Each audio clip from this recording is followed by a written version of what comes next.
there's 90 people in this room, one, maybe two of you have the potential or ability to become billionaires, but all 90 of you should become millionaires.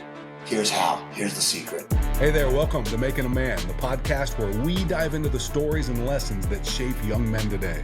Whether you're raising a son or you're just curious about learning through a young man's perspective, you're in the right place. I'm Kevin. I'm Axel. And together, on each episode, we're going to bring you insights and advice to help guide the next generation. Let's go! Oh! Hello, everybody, and welcome to Making a Man. Today we have Mr. Adam Altus today with us, and let's kick it off. Awesome. Adam, thanks for joining us. I've been excited to have you as a guest, so we appreciate your time. Excited to be here. Thanks for having me. Well, you're a unique guest because you're a partner of mine. We work together every day. And so we'll get into your background a little bit down the road, but I always like to start it off with a question for Ax. Like if you could go back to like a 12-year-old kid like Axel and set him down and give him some advice based on your experiences, what would that be? Well, Ax and I have something in common, which is we both have great dads. So I like to go back and kind of just, put myself in when I was 12 years old, what was being put into my head.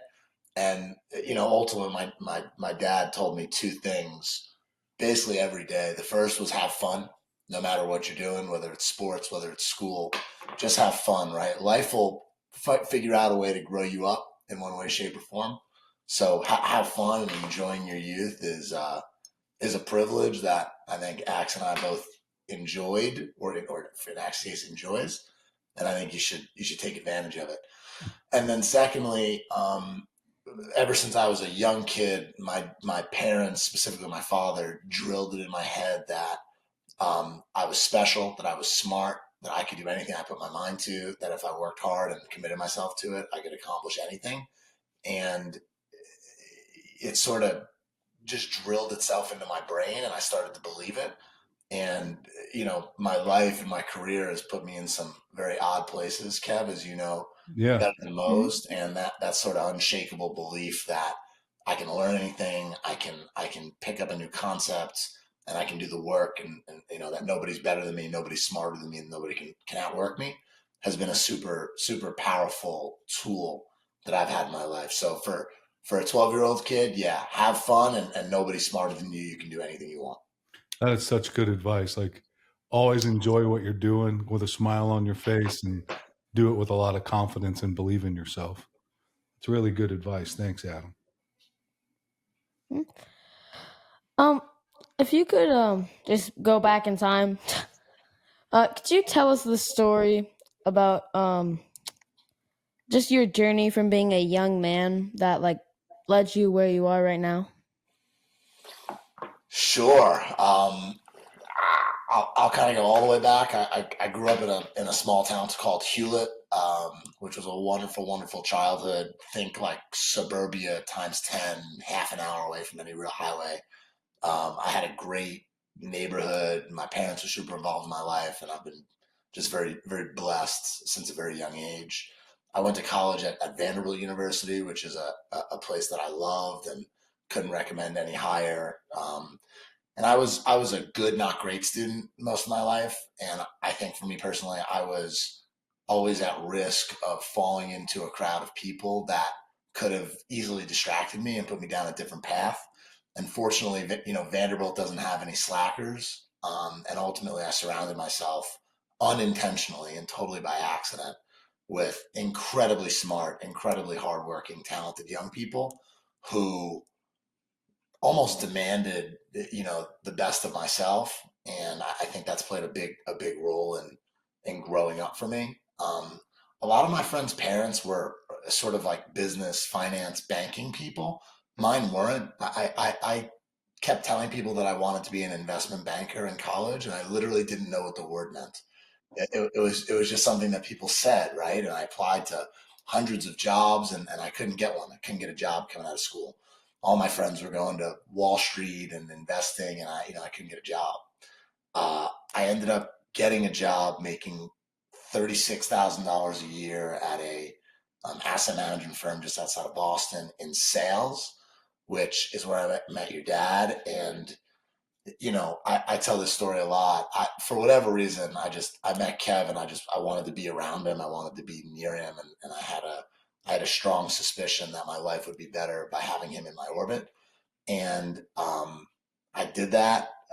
Did I stalk him a couple times at lunch? Sure, maybe, but it worked. So I won't apologize for it. And ultimately, I was lucky enough to get promoted a couple times and end up working for your dad directly.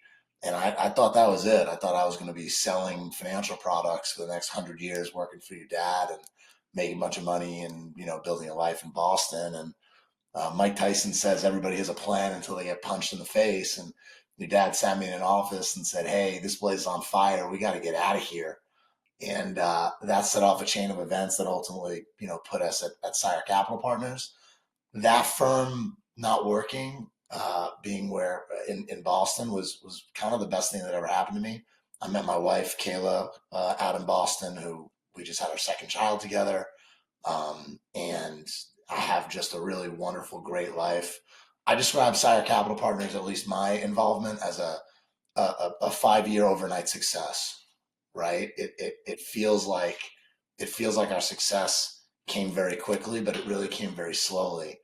And along that journey required me doing some consulting and odd jobs to make ends meet, to try and pay rent and kind of live the life that I always wanted to live. And I'm lucky and fortunate that I had a support system in my family and my friends, specifically my parents, that weren't gonna let me fail. I was never gonna be homeless. I was never gonna be hungry. Right? That type of pressure didn't exist for me, and it allowed me to take risks in my career. That is a privilege, and I'm very well aware of that.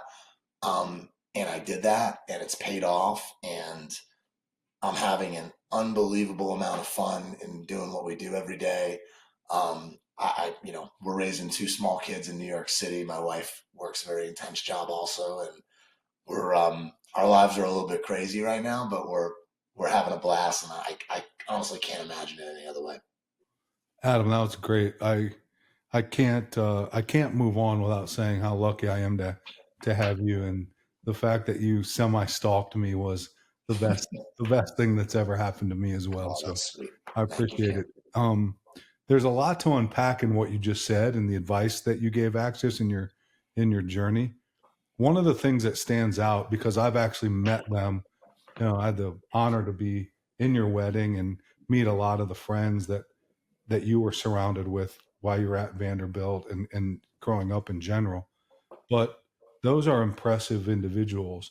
And it reminds me, like a lesson out of that acts is, you always want to be mindful who you surround yourself with. People that make you rise up and not come down, right? You want to be around people that lift you and that challenge you. And Adam did that, and those friends are all super successful people now and great men in their own right, Adam? Yeah, look, a lot of that's environment, right? So a lot Yeah. of that is where you are physically spending your time and where you're growing up, which is out of you know folks' control sometimes as young people and in college. But it, for me, I got lucky. That was not intentional for me, right? I played sports, so I was friends with kids who played sports. Yeah. And that's for me, that's kind of how that happened. Ultimately in life or in business, I think you have a lot of autonomy in moments where you can go one of two routes, right? And then there's probably a little voice in your head that tells you, is this what you should be doing or should not be doing? And you're not always going to get that right, but if you get that right more than you don't, I think you put yourself in a position to be better off. Yeah, it's great. And by the way, congrats on the birth of your second child. Yeah. That was an exciting time, and Axe and Thank I you. were like sitting on the edge of our seats waiting for the news, and so happy for you. Number two, and it's like just the beginning. You're gonna catch up to me soon.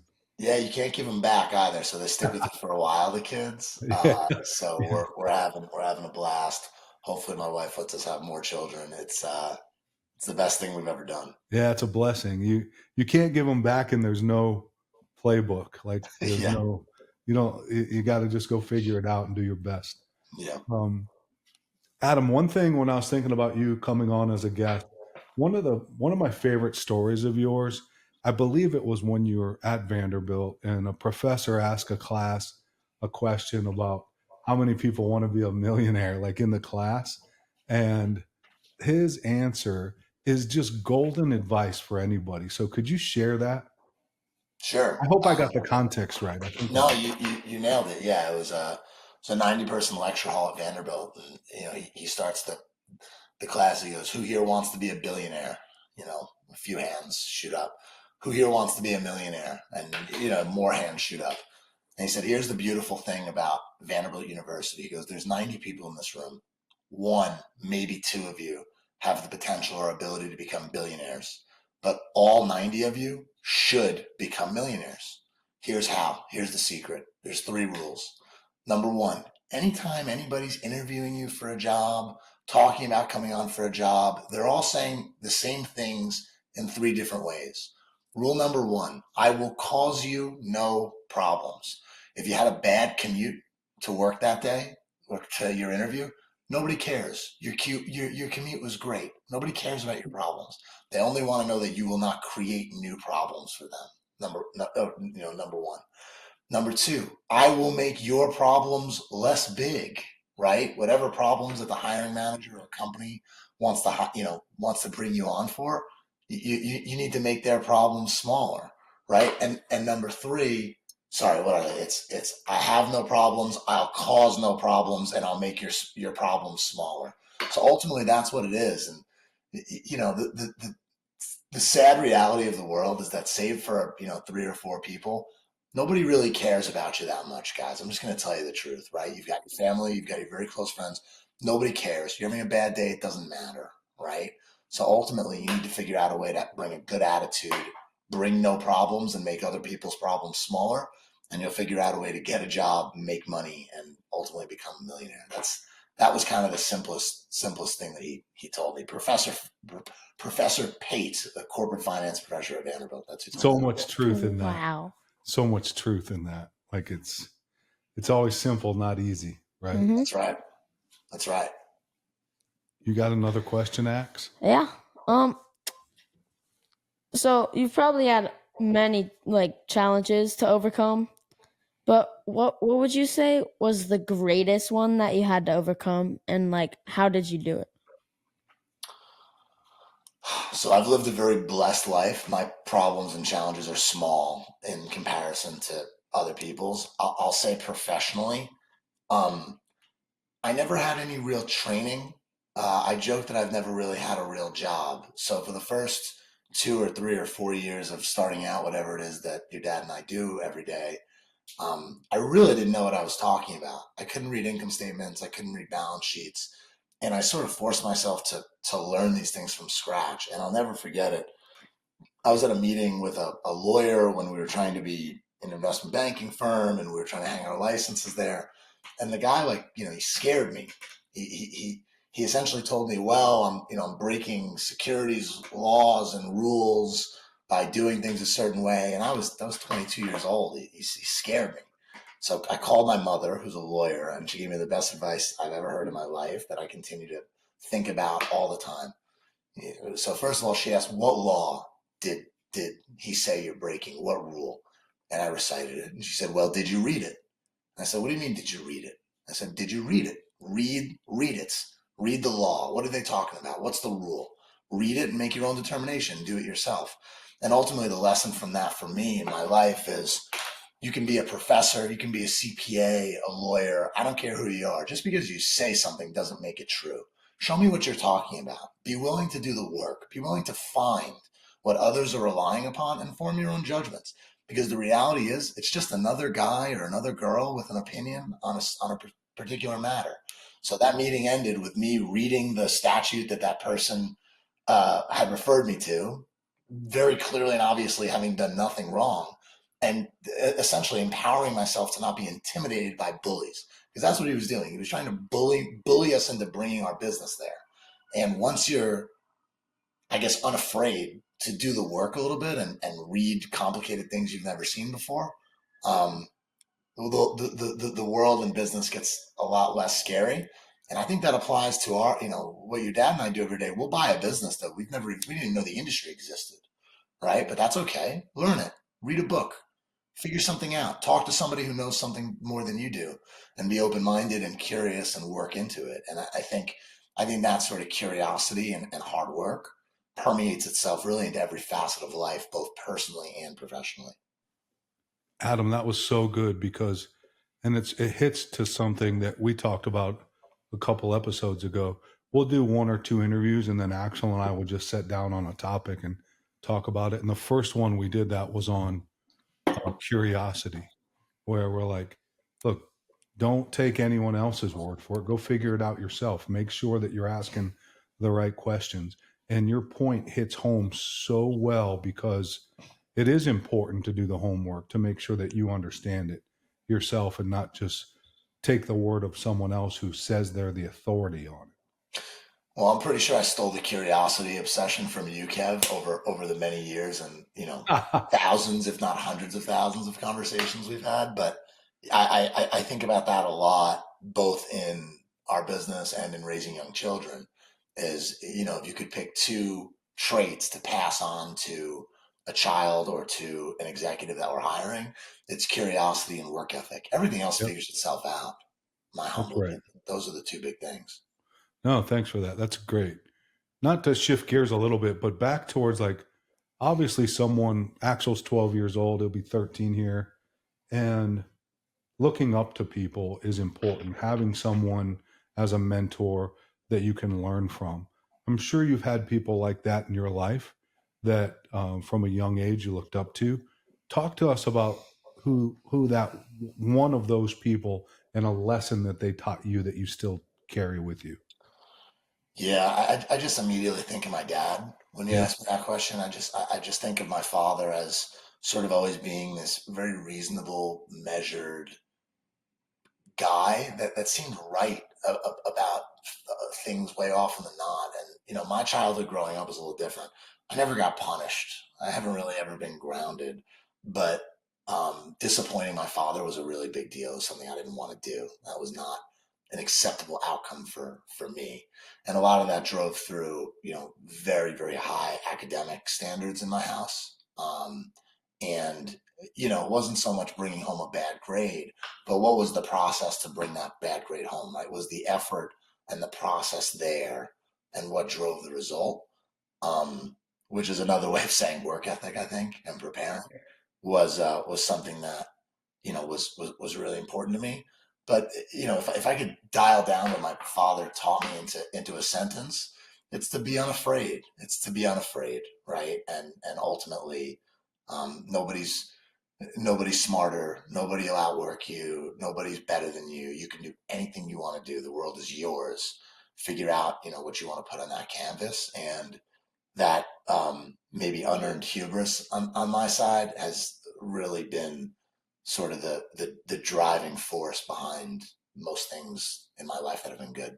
What an incredible gift. If everybody just thought that way, this world would be amazing. Mhm. So I got to meet your dad at your wedding, and it was just great to spend time with him. And I knew, right, I knew you were going to say him because he is a special man, and you're lucky to have him. Ax, tell me more about. Ask me questions about being 12 years old and being in All your right. life and where you're at. I want to talk more about you and your problems than me and mine. Gosh. What's your biggest problem right now? Yeah. Yeah. I got one very. I don't want to say she's a bad teacher. It's just I don't know how to put it, but she's I wouldn't name her name. yeah. Okay. So you're having a problem with a teacher. Yeah. What's the problem? Concepts aren't getting through, or what's the issue?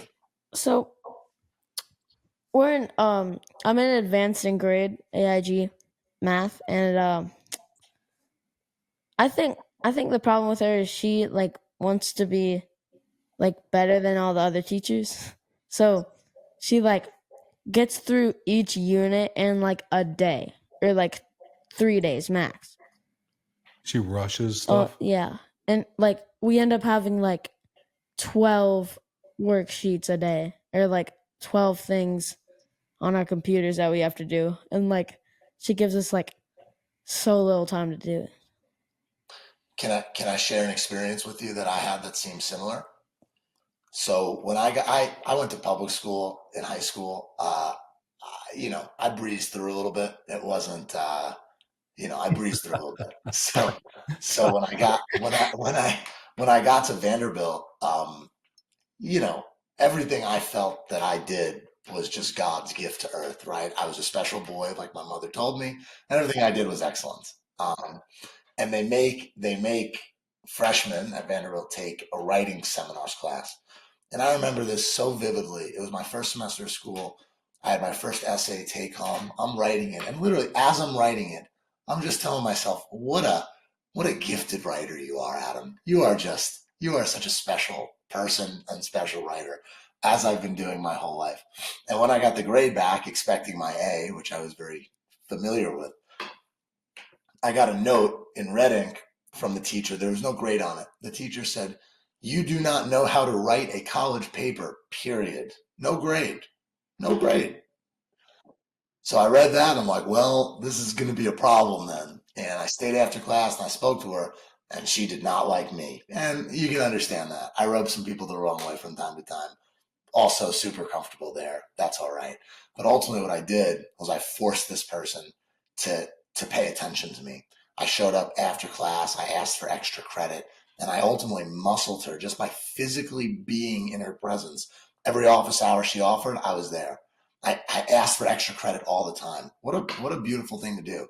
Hey, Mr. and Mrs. Teacher, I'd like to do extra work in exchange for consideration on my grade. I want to get smarter and hungrier, and I want to improve my grade. Will you help me do that? How do you answer no to that question? Right? So I ultimately muscled myself to a B in that class, which I was legitimately in danger of failing. And that sort of set the precedent. I became a master of turning B pluses into A minuses in college. And the way to do that is to show up to office hours, ask for extra credit, and have this person know your name and know your face. That's what I'd recommend you do with this teacher. Make yourself visible and a known commodity. Mm-hmm. Really good advice. Yeah. Look, and there's people that do that to test you and to push you to try to get the best out of you too. Mm-hmm. She could be the best teacher you ever. You could look back and be like, this teacher was the most. I mean, it's not likely. It's not likely. But do you understand what he's saying? Mm-hmm. That's really good advice. Like, people like that want people to come up and say, give me more. What else can I do? The amount of work she gives us is like extra credit at this point. Show up, be present, show up. That's my advice. It's great advice. If you go like at 8:20 to her classrooms on Fridays, she like helps you or something. She like helps you with like something you're not understanding. I'll bet you that the kids that show up to that 8:20 section on Friday have a disproportionately higher grade than their test results would indicate. I'd bet all the money in my pocket. That's fair. Mm-hmm. Now she's going to watch this and know exactly. Everyone's going to know who it is. Good. She'd love it. She's a teacher. Yeah, exactly. She wants you thinking about ways to improve. Yeah. That's right. I bet you there's probably a lot of things that you're very proud of so far in your life. But what is like the most thing that you're proud of out of everything?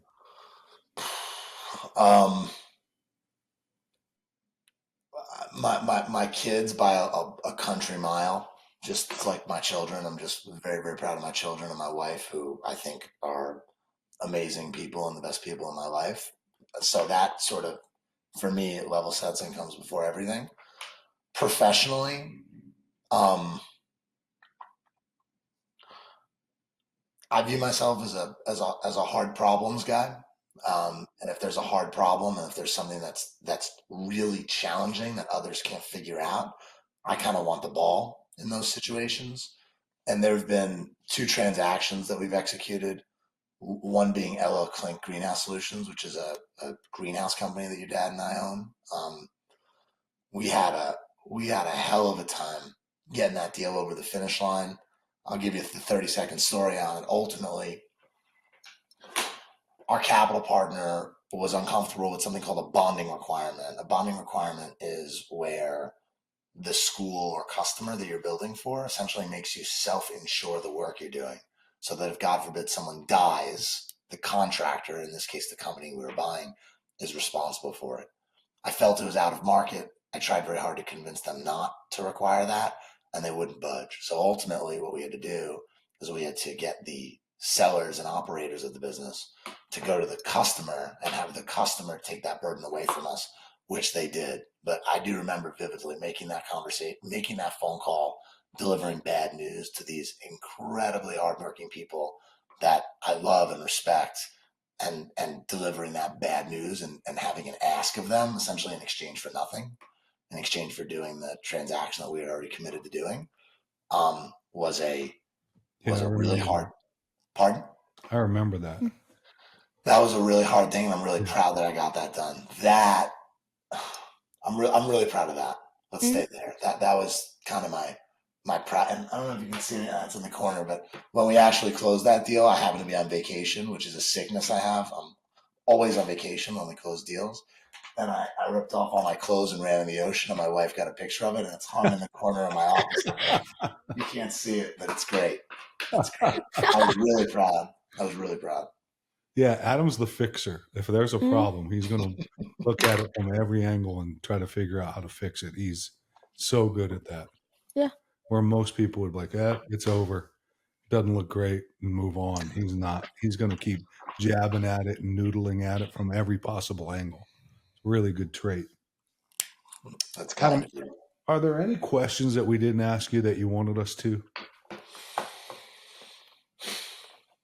I'm trying to put myself in Axe's seat as a 12-year-old, and Axe, I've had the privilege of, from afar watching you grow up. I think you were probably 8 years old when I met you the first time, maybe even younger. Younger, yeah.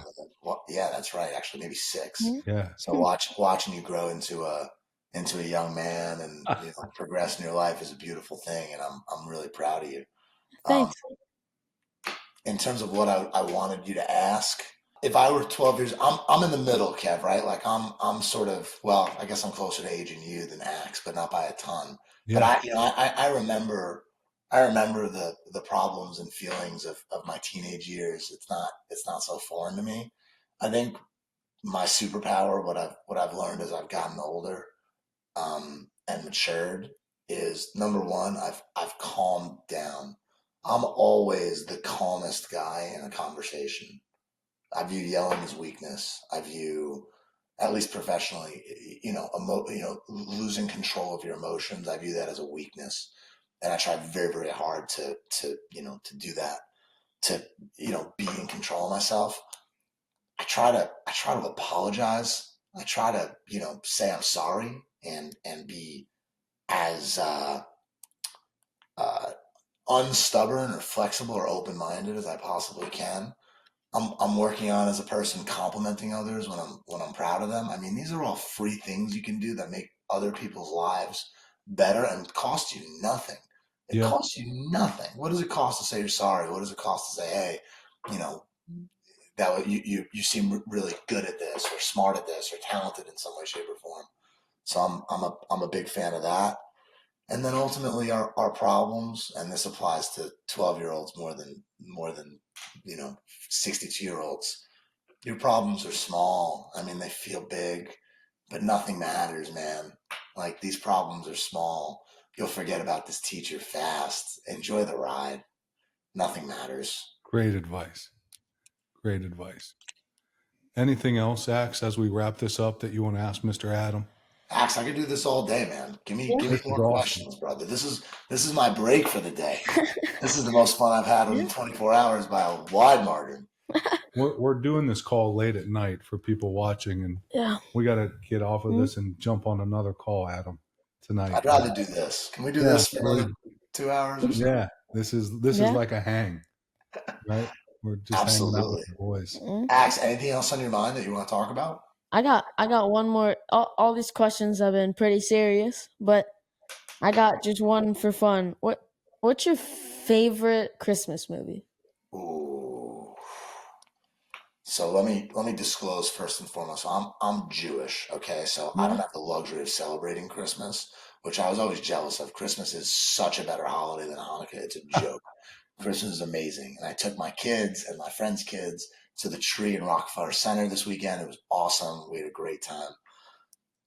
I have a clear favorite Christmas movie. I hope you view it as a Christmas movie, but it's Elf with Will Ferrell. Oh, Have you seen that's a Elf? great one. It's a I great love that call. Yeah. movie. I I thought love you were that going to movie. say Die Hard because See, everyone. I'm not a Mm, first of all, I know there's debate. I'm not a diehard guy. It's not me, man. mm, It's not No, me. no. mm. Elf is good though. Yeah. I'm a Home Alone guy. I Mm, cannot get away from Home Alone. good for Really, Every you, single Alex. Christmas, I have to watch Home Alone. every year like clockwork. Hmm. I'll tell you something Um, too. That's generational, Alex. That's when I was a kid Yeah. growing up. So the fact that you're into Home Alone makes me have a lot more respect for your choice in everything. Probably he that's a thinks good it's answer. like a classic. He thought it was in black and white originally. That was when I was I like 8. Yeah, I heard that the house where that movie takes place just sold for like a ridiculous number because someone wanted it as a yeah. memorabilia or something like that I in heard that as Chicago, well. maybe. Yeah, in Chicago area. Mm, Yeah. That's funny. Well, Adam, this was awesome. You fully came and you delivered and gave Axel and myself just some great advice. So we really appreciate you being a guest. mm. Thanks a lot. Thanks. Thanks for having me, and I can't wait to be back on soon. You Yeah. got it. All right. Thanks, See ya. guys. Wait, I think we can reach. We can't. We always try to dab it up after Oh. we change the room. Nice. Thanks for joining us today on Making a Man. If you found value in today's episode, don't forget to subscribe and share it with others. Together, we can keep inspiring and guiding the next generation. Thank you. See you next time. Oh!